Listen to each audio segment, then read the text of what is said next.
ఐశ్వర్యం కోసం ఖచ్చితంగా ఎలాంటి వస్తువులు ఇంట్లో ఉండాలో ఈ వీడియోలో మనం తెలుసుకుందాం.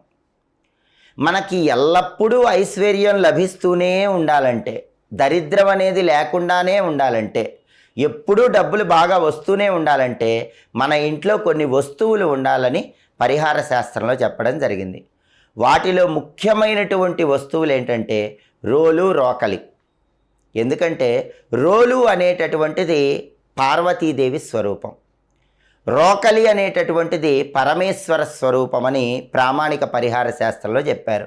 ఏ ఇంట్లో అయితే రోలు, రోకలి ఉంటాయో ఆ ఇంట్లో శివపార్వతుల అనుగ్రహం వల్ల ఎప్పుడు ఐశ్వర్యం ఉంటుంది. అయితే రోలు, రోకలి ఇంట్లో ఉన్న వాళ్ళు విడివిడిగా ఉంచవద్దు. రోలు, రోకలి ఎప్పుడు కలిసే ఉండాలి. శివపార్వతులు ఎప్పుడు కలిసే ఉండాలి.